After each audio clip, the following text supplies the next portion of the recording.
नमस्कार। ना इधर ना उधर, सीधे मुद्दे पर नजर। क्या है आज की खबर? आप देखना शुरू कर चुके हैं न्यूज़ 18 आपके पुनीत के साथ।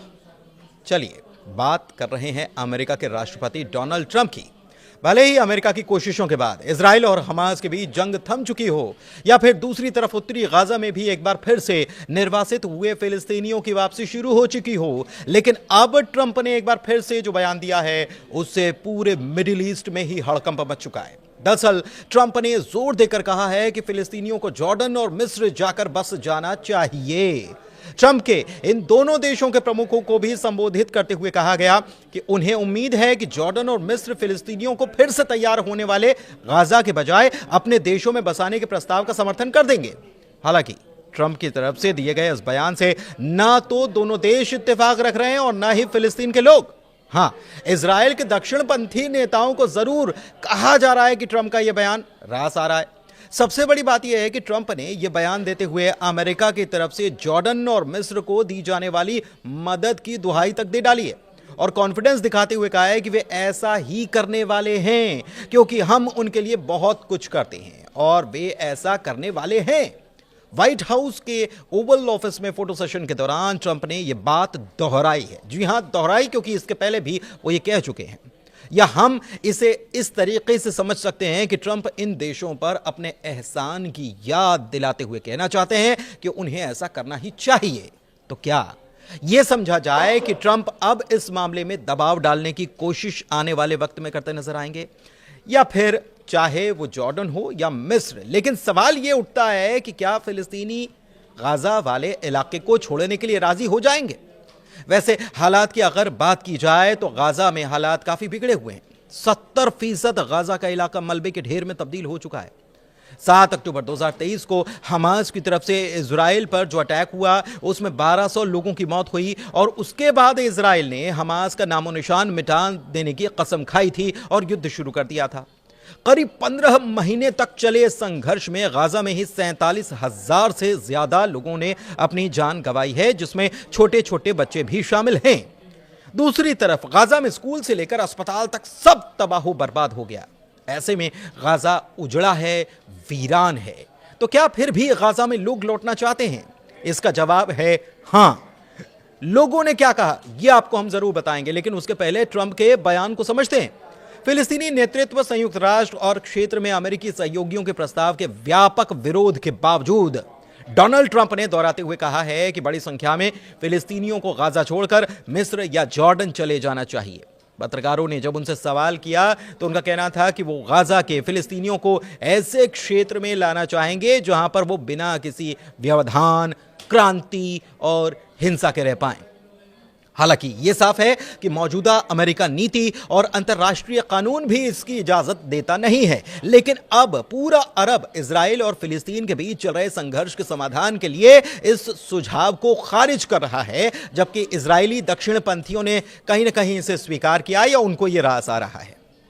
बताएं कि ट्रंप जल्द ही अपने इजरायली समकक्ष यानी कि वहां के प्रधानमंत्री बेंजामिन नेतन्याहू से मुलाकात करने वाले हैं।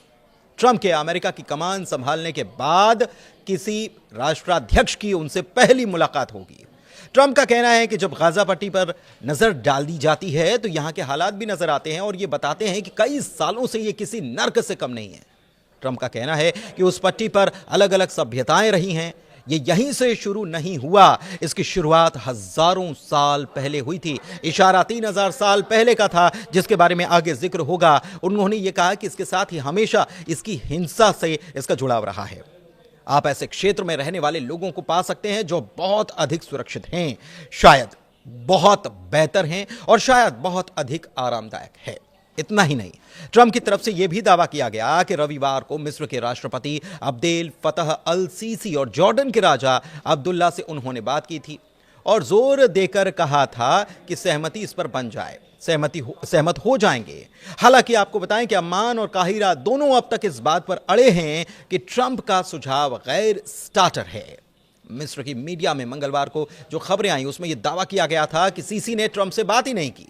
उधर गाजा की बात करें तो यहां का 70% बुनियादी ढांचा मटिया मेट हो चुका है। 2.3 मिलियन आबादी गहरे संकट में, 15 महीनों में 47,000 लोगों की मौत हो चुकी है और 90% लोगों को अपने घरों से विस्थापित होना पड़ा है। लेकिन उसके बाद भी हाल में जब इजराइल ने इस इलाके की बात की जाए तो हाल में जब इजराइल ने इस इलाके में प्रवेश करने के लिए, उत्तरी गाजा के इलाके में प्रवेश करने के लिए नेट्जारिम कॉरिडोर को खोला तो यहां से हजारों की तादाद में लोग फिर से अपने घरों की ओर लौटते नजर आए। लेकिन दूसरी ओर टाइम्स ऑफ इजराइल की तरफ से खबर सामने आई और इस खबर के मुताबिक सुरक्षा कैबिनेट के मंत्री ने अपना नाम न बताने की शर्त पर यह बताया कि ट्रंप की तरफ से यह बयान शायद इसीलिए आया ताकि इजरायली प्रधानमंत्री बेंयामिन नेतन्याहू की इजराइल में मजबूती और कुर्सी दोनों बरकरार रह सके। उनकी सरकार के ऐसे सहयोगी जो कि बंधकों के रिहाई और युद्ध विराम समझौते के बाद गठबंधन को अस्थिर कर चुके हैं, वो एक बार फिर से उनके ही पाले में आ जाएं। उधर ट्रंप के बयान के बाद अगर फिलिस्तीन की बात करें तो फिलिस्तीनियों ने संयुक्त राज्य अमेरिका के राष्ट्रपति डोनाल्ड ट्रंप के गाजा पट्टी से विस्थापित होकर मिस्र और जॉर्डन भेजे जाने के प्रस्ताव की कड़ी निंदा की है। वो कह रहे हैं कि हम इस बात पर जोर देते हैं कि फिलिस्तीनी लोग कभी भी अपनी जमीन या अपने पवित्र स्थानों को छोड़ेंगे नहीं और हम 1948 और 67 की आपदाओं की पुनरावृत्ति की अनुमति भी नहीं देंगे। हम लोग दृढ़ रहेंगे, अपनी मातृभूमि नहीं छोड़ेंगे। लेकिन दूसरी तरफ इजरायली मीडिया ने बताया है कि मध्यस्थों ने युद्ध विराम वार्ता के दूसरे चरण पर शुरुआती काम शुरू कर दिया है, जो मार्च की शुरुआत में लागू होने वाला है। समझौते के महत्वपूर्ण अगले चरण के दौरान इजराइल के गाजा से पूरी तरह से हटने की उम्मीद है और हमास के निशस्त्रीकरण की उम्मीद है, लेकिन इसे लेकर जानकारियां कुछ साफ नहीं है। वैसे इससे पहले आपको याद होगा कि कुछ वक्त पहले इजराइल की तरफ से एक मैप जारी किया गया था और इजराइल के मैप से अरब देशों के हुक्मरानों के जिस्म में आग सी लग गई।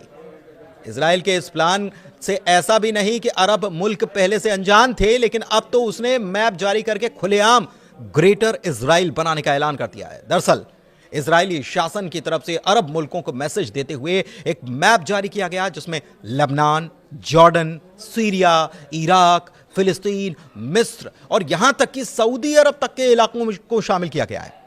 इस पूरे प्लानिंग का नाम है the greater Israel plan. Israel के विदेश मंत्रालय ने सोशल मीडिया पर एक पुराना नक्शा जारी किया और यह कहा कि वो इजराइल को ग्रेटर इजराइल बनाने के लिए प्रतिबद्ध हैं। ग्रेटर इजराइल का मतलब अब अखंड इजराइल से है, जिसमें लेबनान, जॉर्डन, सीरिया, इराक, फिलिस्तीन, मिस्र और सऊदी अरब के कई इलाके शामिल हैं। इजराइल के विदेश मंत्रालय का यह कहना है कि आज से 3000 साल पहले इस भूखंड पर यहूदी साम्राज्य का शासन था और ट्रंप की तरफ से भी हजारों साल पहले की जब बात की गई तो उनका इशारा इसी तरफ था।